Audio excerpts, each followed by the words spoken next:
Hi friend. तो आज हम लोग जिस कहानी को रीड करने वाले हैं उस कहानी का नाम नन्ही राजकुमारी और चंद्रमा है। तो हम लोग इस कहानी को रीड करना स्टार्ट करते हैं। बहुत पुरानी बात है। समुद्र किनारे एक नन्ही सी राजकुमारी रहती थी। एक दिन उसने इतनी चटनी खा ली कि बीमार हो गई। डॉक्टर ने भी उसे देखा तो चिंता में पड़ गए। राजा राजा राजा ने राजकुमारी से पूछा,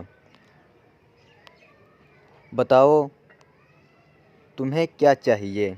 राजकुमारी बोली, अगर मुझको चंद्रमा मिल जाए तो मैं अच्छी हो जाऊंगी।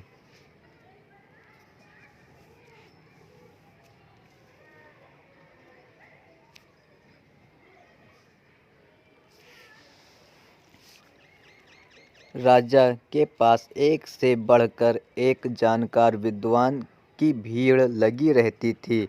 वह उनसे जो मांगता वे हाजिर कर देते थे। इसलिए राजा ने कह दिया, ठीक है, तुमको चंद्रमा मिल जाएगा। राजा ने दरबार में पहुंचकर मंत्री को बुलाया। मंत्री तुरंत हाजिर हो गया।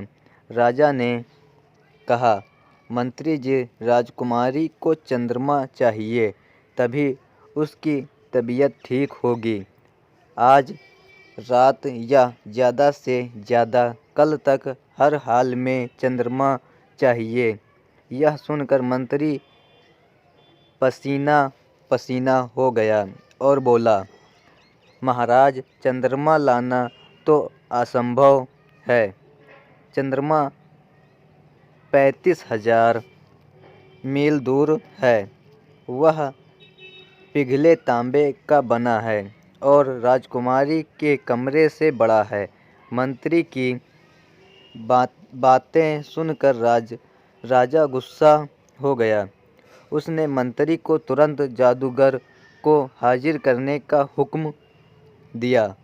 जादूगर ने नीले रंग का लबदा पहन रखा था। कलगीदार टोपी में चांदी के सितारे चमक रहे थे और लबदे पर सोने के उल्लू बने थे। मगर जब राजा ने राजकुमारी की इच्छा बताई तो उसका चेहरा पीला पड़ गया।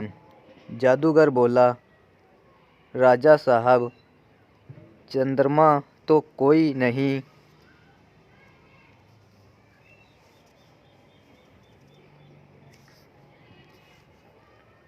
राजा साहब, चंद्रमा तो कोई नहीं ला सकता। चंद्रमा तो 1,50,000 मील दूर है। हरे पनीर का बना है और महल से 2 गुना बड़ा है। राजा आग बबूला हो गया। उसने कहा, मुझे तुम्हारी बकवास नहीं सुननी।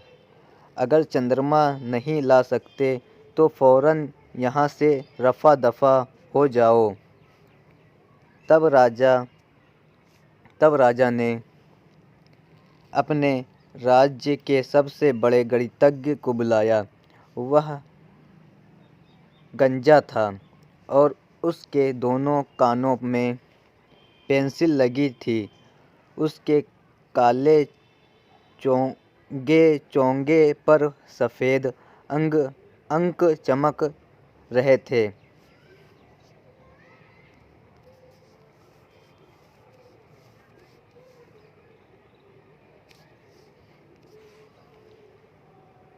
गणितज्ञ के आते ही राजा ने कहा, देखो, मुझे अपनी बेटी के लिए चंद्रमा चाहिए और तुम्हें इसका जुगाड़ करना है। गणितज्ञ बोला, महाराज, चंद्रमा तो 3 लाख मील दूर है। वह सिक्के की तरह गोल और चपटा है और आसमान में चिपका है। चंद्रमा को कोई भी पृथ्वी पर नहीं ला सकता। राजा गुस्से से लाल पीला हो गया। अब उसने सबसे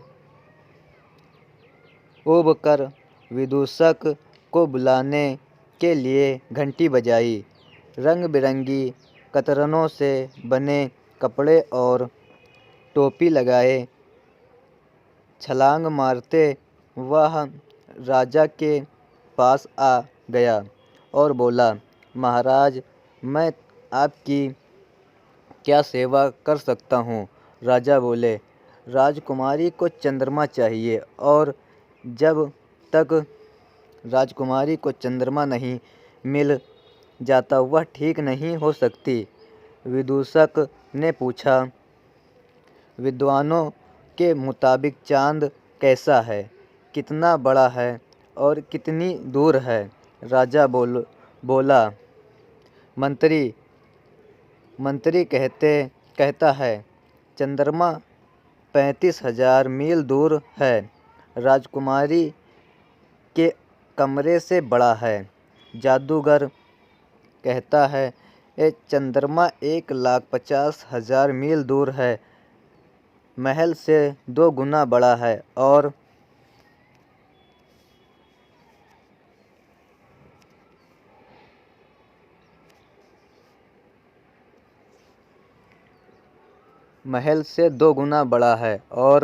गणितज्ञ सोचता है कि चंद्रमा 3 लाख मील दूर है और मेरे राज्य के आधा है। विदूषक बोला, जब विद्वान ऐसा कह रहे हैं तो सच ही होगा। अब करना यह है कि राजकुमारी से भी पूछें चंद्रमा कितना बड़ा है और कितनी दूर है। यह कहकर विदूषक उछलता कूदता राजकुमारी के कमरे में जा पहुंचा। विदूषक को देखकर राजकुमारी मुस्कुरा दी और बोली, क्या तुम मेरे लिए चंद्रमा लाए हो? विदूषक बोला, अभी तो नहीं, पर हाँ, जल्द ही ले आऊँगा। अच्छा बताओ चंद्रमा कितना बड़ा है? राजकुमारी बोली, अरे तुमको नहीं पता, चंद्रमा मेरे नाखून से जरा सा छोटा होगा, क्योंकि जब मैं अंगूठा चंद्रमा के सामने करती हूँ तो वह ढक जाता है। विदूषक बोला, और चंद्रमा कितनी दूर होगा?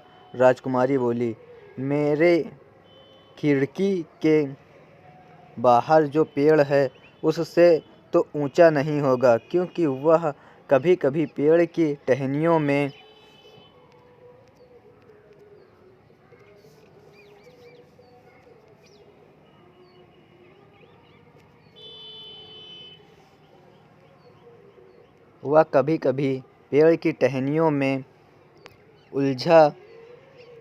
उलझ जाता है। वह किस धातु का बना होगा? विदूषक ने पूछा। अरे यह भी कोई पूछने की बात है, चंद्रमा तो सोने का बना होता है। राजकुमारी बोली। विदूषक बोला, अच्छी बात है, आज रात जब चंद्रमा टहनियों में उलझेगा तो मैं उसको उतार लाऊंगा। राजकुमारी बोली, ज़रूर, मुझे जल्द से जल्द सोने जैसा चंद्रमा ला दो। विदूषक महल से सीधा सोनार के पास गया और राजकुमारी के नाखून से जरा छोटा सोने का चंद्रमा बनवा लिया। उसे सोने की तार में पिरोकर राजकुमारी के पास ले आया। राजकुमारी खुश हो गई और सुबह बाग में चहकते हुए खेलने लगी। वह स्वस्थ हो गई थी।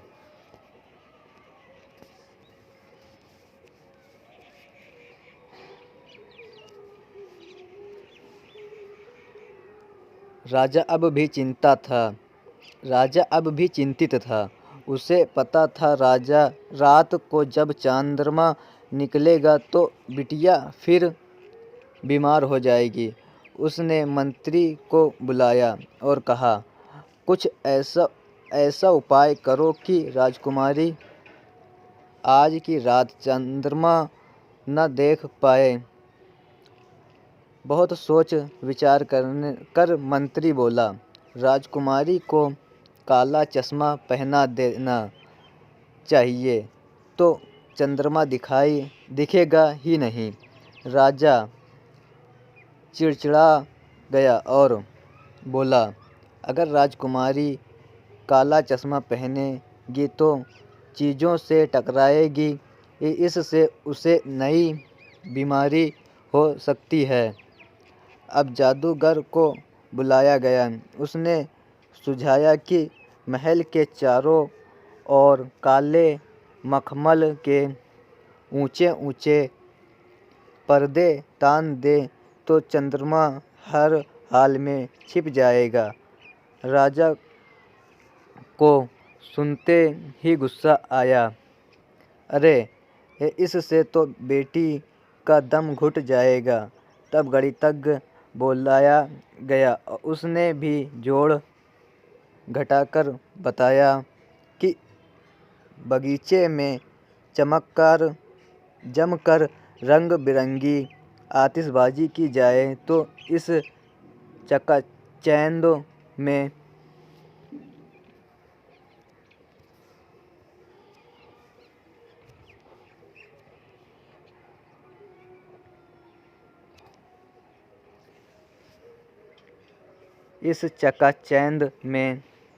चंद्रमा दिखाई ही नहीं देगा। राजा को इस बात पर इतना गुस्सा आया कि वह चीखने लगा।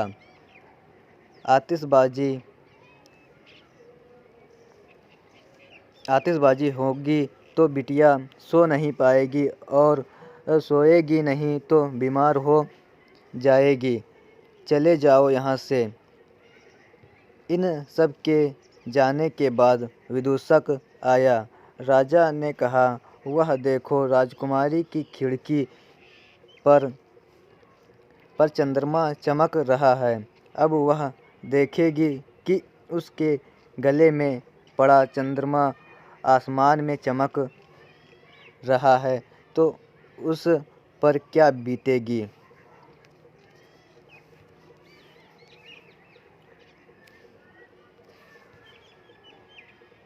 विदूषक चुपके से संगमरमर की सीढ़ियाँ चढ़कर राजकुमारी के कमरे में पहुँच गया। राजकुमारी बिस्तर पर लेटी चंद्रमा को देख रही थी। उसके हाथ में चंद्रमा का लॉकेट था। विदूषक बोला, कितनी अजीब बात है। चंद्रमा आसमान में चमक रहा है जबकि वह तो सोने की जंजीर के सहारे तुम्हारे गले में लटक रहा है। राजकुमारी खिलखिलाकर हंस पड़ी। अरे,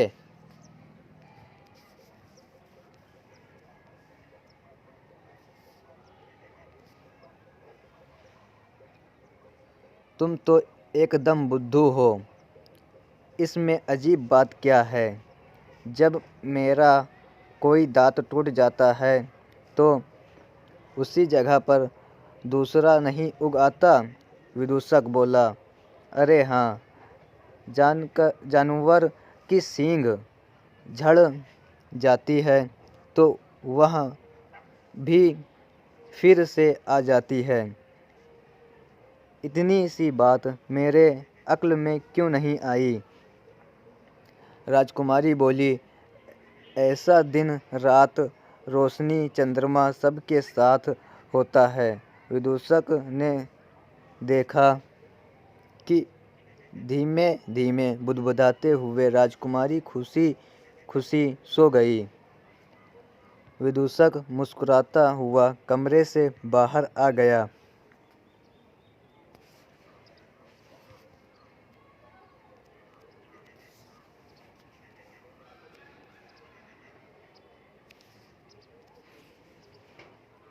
यह भी जानिए चंद्रमा पृथ्वी का इकलौता प्राकृतिक उपग्रह है। यह पृथ्वी से लगभग 3,84,400 किलोमीटर 3,84,400 किलोमीटर दूर है और यह बहुत छोटा दिखाई देता है। चंद्रमा की परिस्थितियाँ जीवन के लिए अनुकूल नहीं हैं। यहाँ न पानी है और न वायु। इसकी सतह पर पर्वत, मैदान एवं गड्ढे हैं जो चंद्रमा की सतह पर छाया बनाते हैं। पूर्णिमा के दिन चंद्रमा पर इनकी छाया को देखा जा सकता है। तो फ्रेंड, ये कहानी यहीं पे दी एंड होती है।